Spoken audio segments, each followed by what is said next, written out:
Assalamualaikum, selamat pagi semua. Bertemu lagi dengan Ibu Mia. Sudah siap belajar?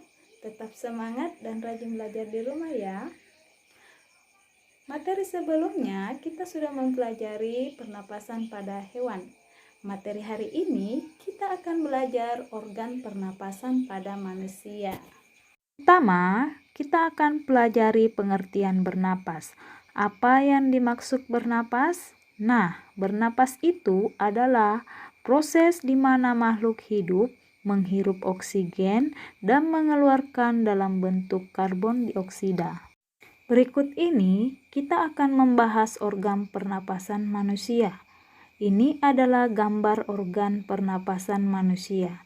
Yang pertama adalah hidung, kedua faring, ketiga laring, keempat trakea, kelima bronkus, dan terakhir paru-paru. Organ pernapasan manusia yang pertama kita bahas adalah hidung dan rongga hidung.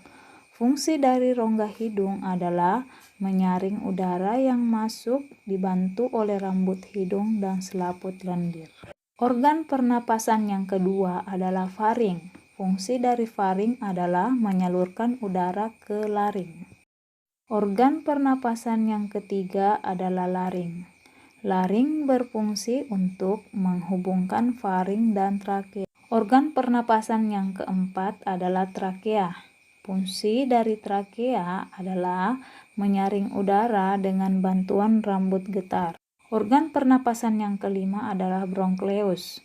Bronkleus berfungsi untuk mengalirkan udara ke paru-paru. Organ pernapasan berikutnya adalah alveolus. Alveolus berfungsi sebagai tempat pertukaran oksigen dan karbon. Yang terakhir adalah paru-paru. Paru-paru adalah organ utama pernapasan pada manusia. Berikut ini adalah cara kerja sistem pernapasan pada manusia. Oksigen masuk lewat hidung dan mulut melewati proses penyaringan partikel kecil oleh rambut hidung, lalu menuju trakea atau batang tenggorokan. Udara dari trakea masuk ke paru-paru melalui serangkaian cabang di paru-paru yang disebut dengan bronkus dan bronkulus, kemudian menuju alveolus. Ketika udara mencapai alveolus, terjadi proses pertukaran antara oksigen dan karbon dioksida pada pembuluh darah kecil bernama kapiler. Oksigen ke dalam kapiler kemudian menumpang sel darah merah menuju ke jantung untuk disebarkan ke seluruh tubuh. Di saat bersamaan, karbon dioksida masuk dari kapiler ke rongga paru-paru. Setelah pertukaran oksigen dan karbon dioksida selesai, otot diafragma dan tulang rusuk kembali rileks dan rongga dada kembali seperti semula.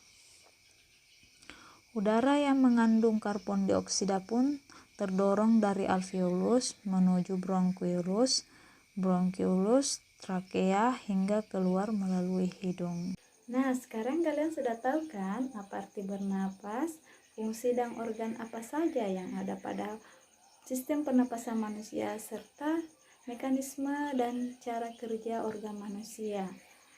Pada video pembelajaran tentang organ pernapasan manusia, kalian ibu tugaskan untuk membuat sebuah pertanyaan dengan menggunakan kata tanya, apa, kapan, di mana, bagaimana, dan mengapa. Baiklah anak-anak, sekian dulu video pembelajaran dari Ibu, semoga bermanfaat.